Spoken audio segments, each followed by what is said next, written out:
Ta-da! It's me again. Okay. Oh my gosh, it's dark, isn't it? Let's see here. I guess I should put that light on. Although you can see the screen really well. That's what I'm really after on this one. But I'm still really dark.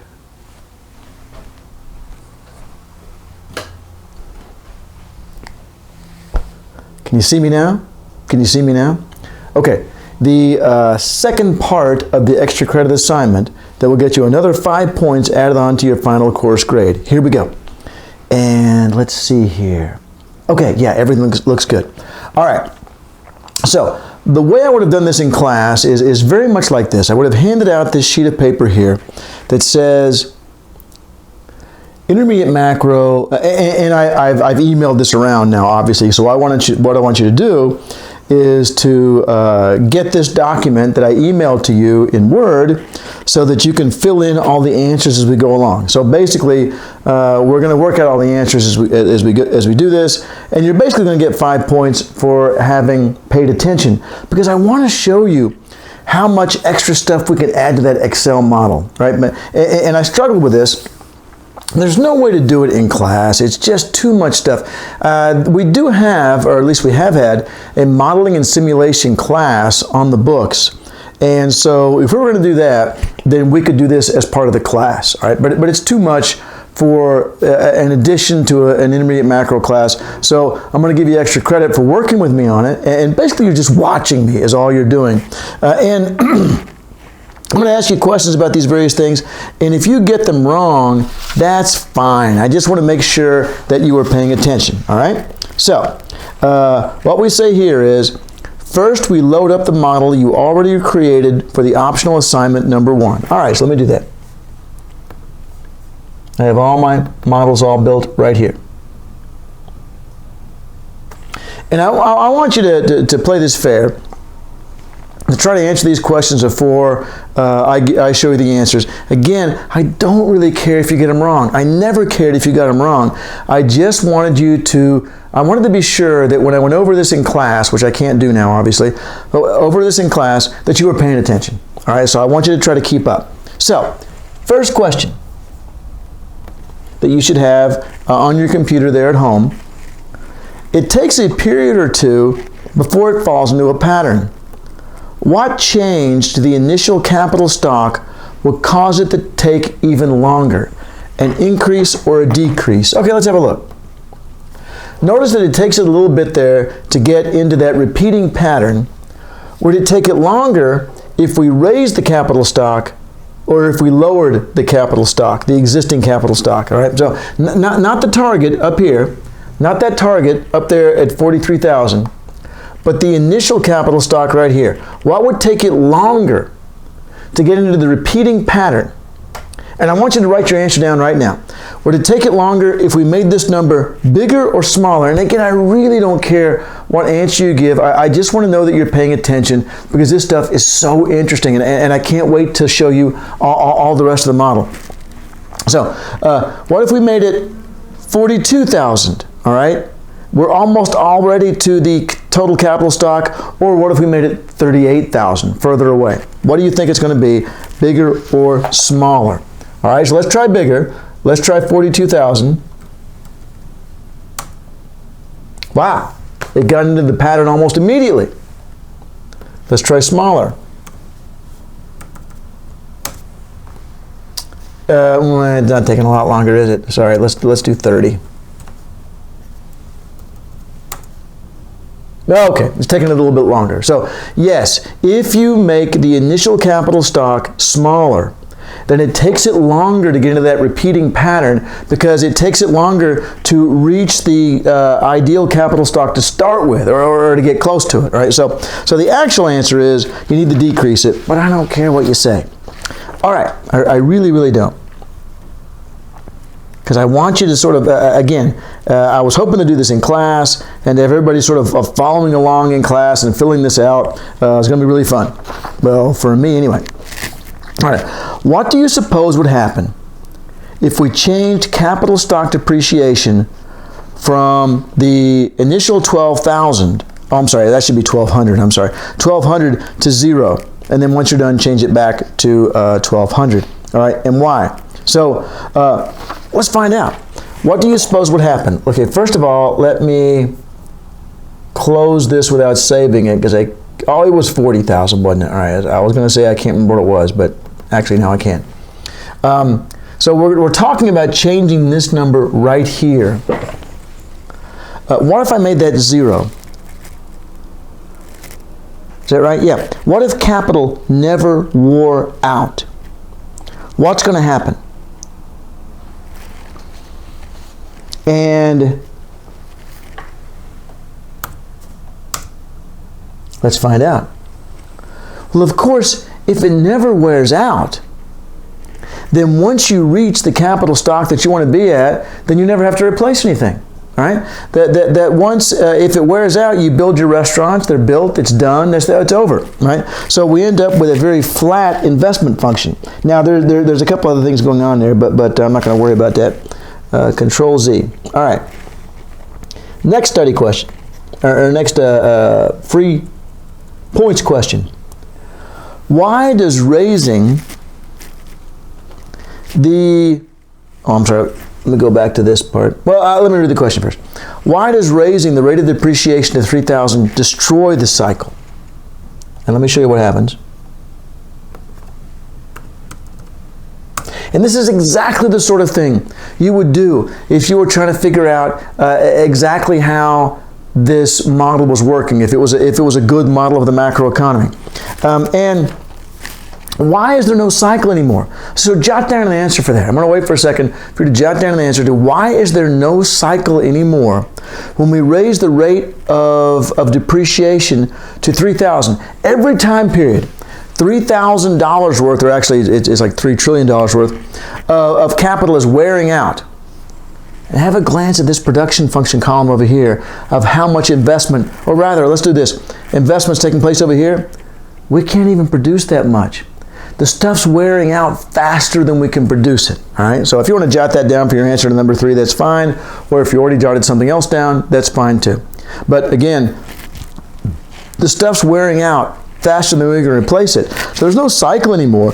We're just desperately trying to catch up to where we were last quarter. We can't even stay at where we were last quarter because everything's wearing out. Let's see. Control Z to replace my change. And here's the last thing using the original model. Watch what happens when I raise the panic gap to, oh, I'm sorry, let me show you the question.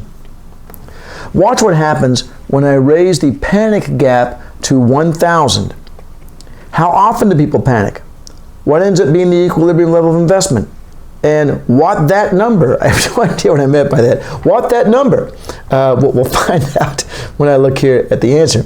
Okay, so I want the panic gap to be 1,000. Yeah. Okay, so what I'm saying is that the shortfall of actual profits from expected has to be at least 1,000. Not at least 100, but at least 1,000.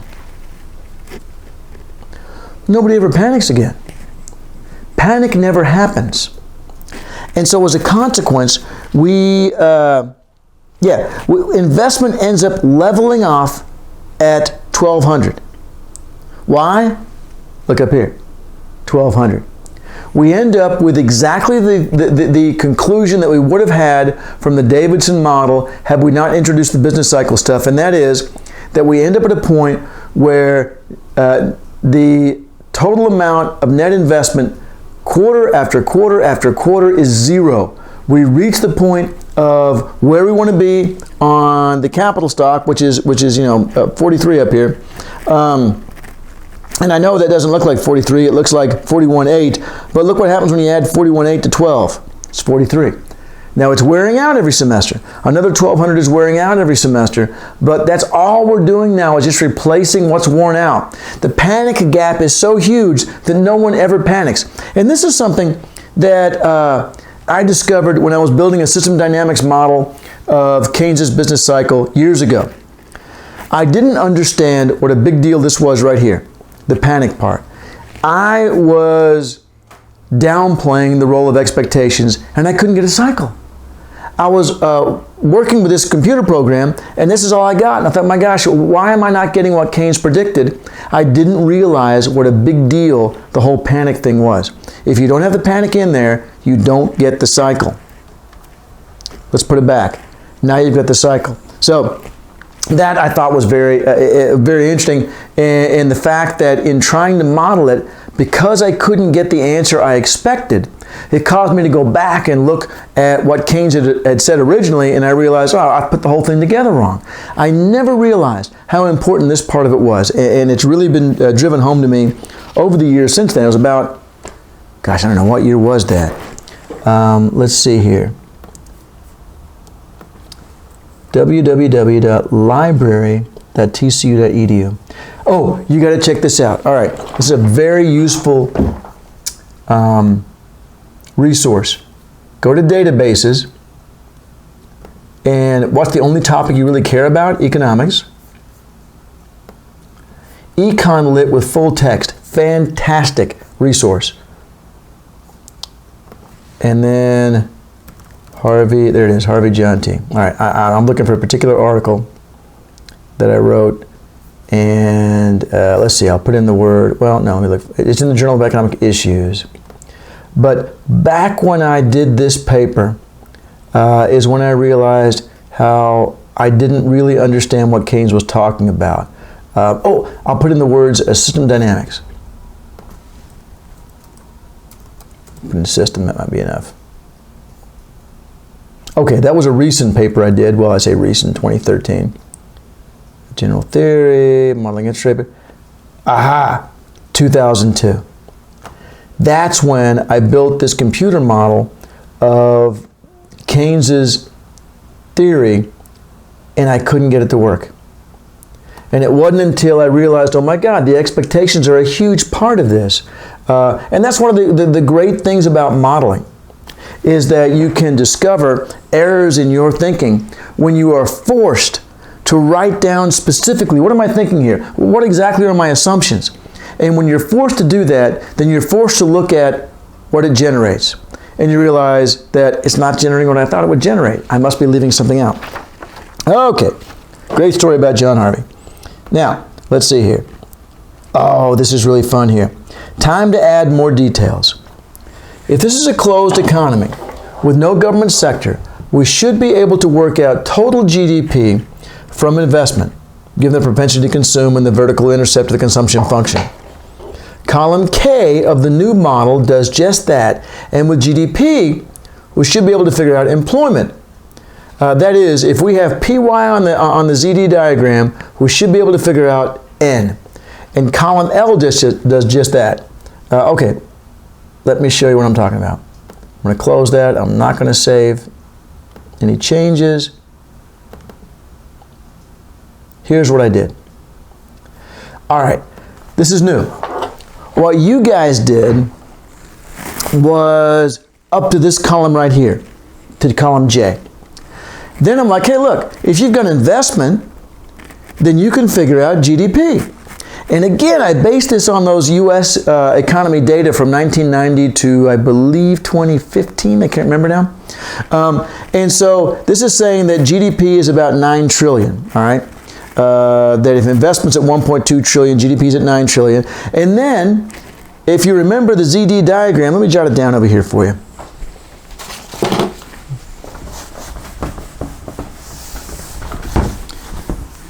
As I said earlier about this whole Excel model thing, I become absolutely obsessed with stuff, and I spend hours and hours and hours trying to figure out how can I model this stuff in Excel, all the various things we talked about in class. It was really fun because I'm a huge nerd. Okay, so if we have investment, I know there's a light on there. I hope you can see it fairly clearly anyway. Let me turn this one off and see how that helps. Yeah, that helped a lot. All right. If we have investment, then assuming what the propensity to consume is, which is going to determine the slope of this line, we should be able to figure out employment. And that's what I did over here.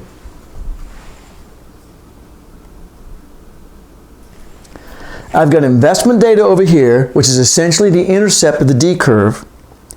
I have total GDP, which is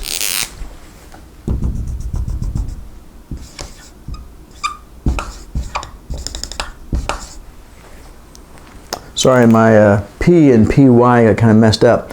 But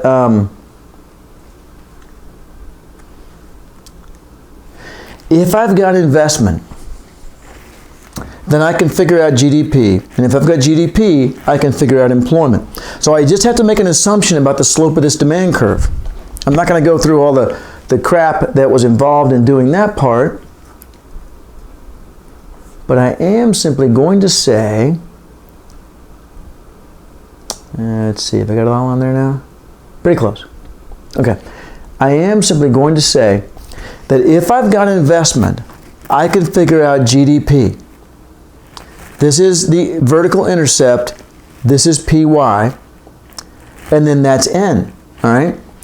And then what I did was I also figured out unemployment numbers. Now, what I used was, there it is zooming in again for some strange reason. What I used was the assumption that, let's see, employment is 140 million. That was the average number of people in the labor force over this time period in the United States. So with 140 million people in the labor force and employment actually being 126 million, unemployment is 9.5%. All right, so there I am taking the investment numbers and translating those into GDP numbers and then into employment numbers and then of course into unemployment numbers. All right, next question you have to jot down and email to me later. Notice that average unemployment in this model ends up being 9.4%. Let me show you that down the bottom here. Oh, I can't remember if I calculated it on here or not. I did, look. Let me zoom in on that.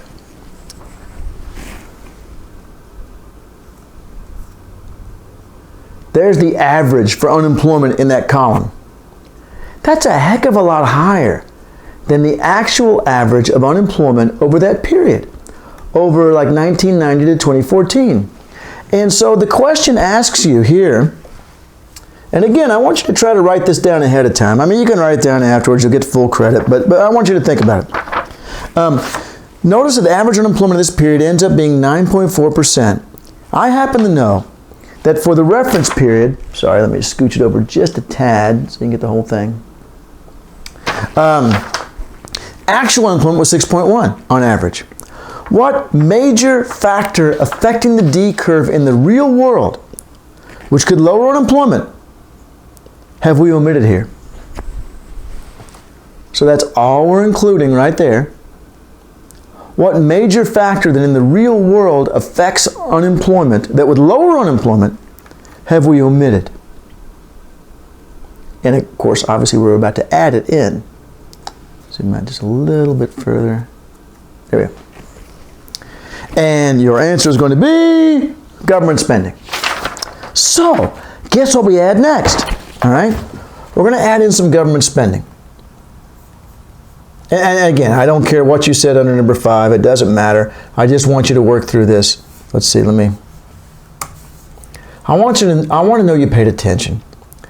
All right. So now we're going to add automatic stabilizers in order to see how that changes unemployment. Now, I used a kind of complicated process to figure out how my automatic stabilizers would work. And so it says here that once I did that, and I included the automatic stabilizers. In other words, as you may recall from an earlier study question, I'm including the fact that when the economy goes into recession, that this automatically cuts tax revenues, you don't have to pay as much taxes, and increases spending because you're going to have people on unemployment and on welfare. So, and look what it did. When I included, and I'm not going to go over exactly how I did it, it's in a paper I wrote, so if you want to have a copy of the paper, email me and I'll send it to you. But the procedure I used to figure it out was based on what government spending was actually at that time in history, at various levels of unemployment. And I got to tell you, I had no idea how well it would work, all right? So I figured out what the government spending would be. I plugged it into the model. Oh my God, I got 6.3. Now is the average. You know what it actually was? What the actual average was? Let's go back over here to the series of questions. The actual level of unemployment was 6.1. That ain't a whole heck of a lot off. So I was very pleased that this relatively crude method I used to include government spending got us from 9 point whatever it was, actually it's right here, from 9.4 to 6.3. And in the real world it was 6.1, awfully close. Okay, so now we are also including, so let me go back to that Excel spreadsheet. Now we are also including, we have investment, which is, let me zoom out just a tad more. We have investment, which is generating a particular level of GDP, but now we've got automatic stabilizer money. That's this column right here. If you want a copy of all these spreadsheets too, I can do that for you. But automatic stabilizer money, so that's generating a higher level of employment than we would have had before. So now unemployment is fluctuating much more than it did in real life. But at this point, I'm only worried about how it works out over the entire period. And so that's the new model. Now, what I want to add next is, we're almost done, and this will be an extra 5 points of extra credit, free points. However, in class, we discussed a job guarantee as being a more pragmatic solution, as it did not rely on an already unstable market system. Remember that the way we do government spending right now, the way we do helping to recover from a recession, is trying to get the private sector to rehire the people who were laid off. The job guarantee does not do that. It just directly hires them. It's like, well, why should we try to make the private sector rehire people that it doesn't need?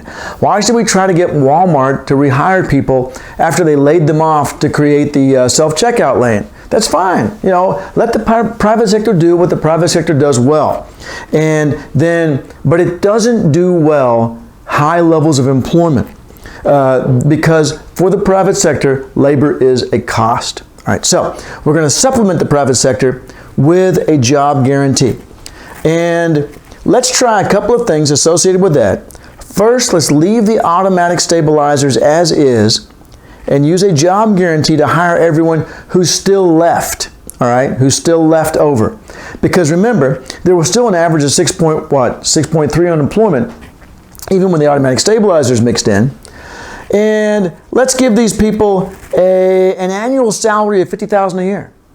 Not bad, all right, for these unemployed people. Gosh, let me look. Oh, I happen to have here the data from when we did what the average levels of income were in the United States at various quintiles. That's going to put them right in the middle. All right, so that's not a bad salary. So let's give them as much as $50,000 a year, these unemployed people. Let's tack on an extra 10%, which from what I've read about various overhead costs is not that much. Or rather, I should say, it's quite a bit relative to what it might actually be. So it not only $50,000 a year, but really is costing us $55,000 a year to hire each person. What do we get? All right, so the automatic stabilizers turn out to be, what, $3.35 trillion a year and cut unemployment from 9.4 to 6.3. Those are the automatic stabilizers.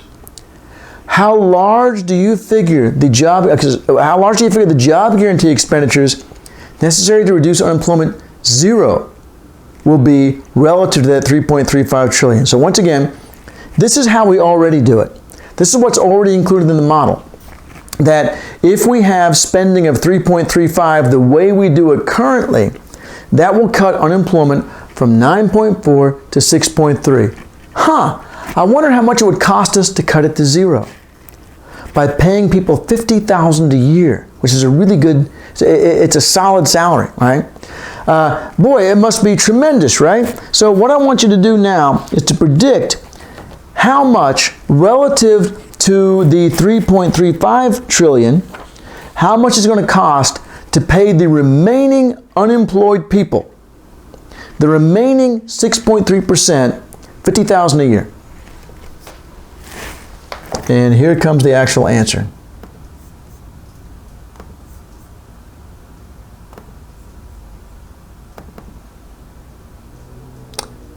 It turns out to be, there's the job guarantee money there on the far right. What that is how much does it cost to employ the remaining unemployed people at $50,000 a year plus 10%. And that added up to, on average per year, $487 billion, or 14% of the other government expenditures. Let me say it again. That the cost of directly hiring the remaining unemployed people. Now, to be fair, the 3.35 includes other stuff, all right? It's going to include defense spending and so forth. But think about this. It is not a massive amount of money to simply pay the remaining unemployed people $50,000 a year to do whatever we were going to have them do in the job guarantee, to do things that are socially useful.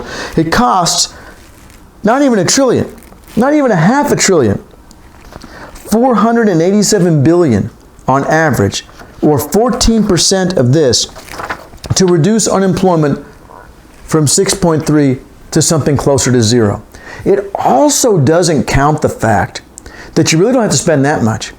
Because for every person you employ at $50,000 a year, they're going to go into the private sector, spend money, and the private sector will indeed hire someone else. So this is at the outside, all right? So the point being made here in number 6 is the job guarantee is really cheap for a really rapid reduction and massive reduction in unemployment. Okay, that was number 6.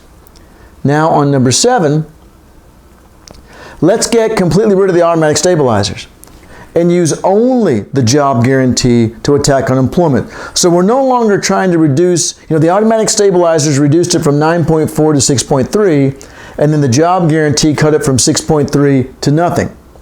Now what I want to do is just go from 9.4. Get rid of the automatic stabilizers, 9.4 to 0, once again to drive home the idea that it's not terribly expensive. Not that the money matters at the federal level, because all we're doing is activating idle resources. So, to attack unemployment, I'm sorry, that should be a capital letter. If the above totaled right around 3.35 plus 0.5, that was the job guarantee. All right, so there were the automatic stabilizers, and the job guarantee was actually $487 billion. Okay, that's pretty close to $500 billion. So above, it was 3.85 trillion. What do you figure it will be now? All right. How big do you think the number will be for the job guarantee to handle the entire 9.4 on average, and not just the 6.3? Remember up here, to handle just the 6.3, it was $487 billion. $487 billion up here. So what number do you think it's going to be down here? Well, I can tell you. Because it turns out to be, and I believe I have another spreadsheet on this. Not that we need it. But, oh, no. I don't think, I think this is one with financial. Yeah, okay, so don't worry about it. It turns out to be $722 billion. That in order for the job guarantee alone to handle all of the unemployment, all of the average of 9.4%, it costs $722 billion, or 19% of this total right here. It is a very small number. When you directly attack the unemployment and not try to do so indirectly through the private sector, you actually reduce it much more quickly, and you don't try to end up sort of indirectly forcing the private sector to employ people they don't really need. You actually employ them to doing things that aren't profitable, that you have a social benefit to. And so it's not only directly effective, it's also very efficient, is the argument that's being made here. All right, we're almost to the end. Time to destroy the economy with a financial sector, all right? let's say that firms borrow to invest, and that they have a set amount they can repay each month. And I base this on what I could find on data related to this. 5% of current revenue, or a firm's current revenue is going to be, of course, total GDP, is going to be how much they can repay every month. And the more indebted they are, the less likely banks are to loan them more cash. All right, so don't worry about that too much. I'm going to show you how it's going to work out here in a second. This means that in general, as firms carry a higher debt-to-income ratio, the percentage of investment that they can actually finance will do what? All right, so what you're after here is it going to go up or go down? All right, that as firms carry a higher debt-to-income ratio, are they going to find that banks are more willing to loan them money or less willing to loan them money? Gosh, what an easy question. Indeed, you're right. They're going to loan them less. Now, so here's what's going to happen. And obviously the graphic or the spreadsheet is getting rather large here. But what I ended up doing was putting a particular level of debt on firms, having them be able to repay it based on the percentage of GDP, because GDP, of course, is going to be the total volume of sale, or the total dollar value of sales in a particular year. And so there's an amount they can retire. There's a ratio of debt to GDP, and without getting too complicated, it depends on what parameters you put in here, obviously. But what I ended up assuming was that the ratio of debt to income was going to rise relatively quickly and lead to crisis levels. And see this at the end? And this, by the way, I also based the ratios of debt to income on what they actually were, and I was actually a bit more conservative around the financial crisis. So that I set up a crisis level for debt to income at which firms are no longer being able to borrow money, and financial assets are collapsing in price. And just like, and this is the last question, just like one of the authors that we talked about said, it turns out that after the collapse caused by the financial sector, by the increasing insolvency and bankruptcy from the increasing levels of debt relative to income, we get the same cycle for a while, and then it starts to struggle, and then it collapses. And notice it has an extremely difficult time lifting, well, in fact, it doesn't lift back out. There was an author we talked about, 4 letters in his last name, 5 letters in his first name, and he said that if we had a collapse caused by rising debt, it would be extremely difficult to recover. Who was it? Who was that economist? 4 letters. Again, I don't care if you don't know. But the answer is, of course, Steve Keen, K-E-E-N. He was the one who was voted as the person who most accurately forecast the financial crisis. He was the one who had built a model that was published in 1995, talked about once we reach a certain level of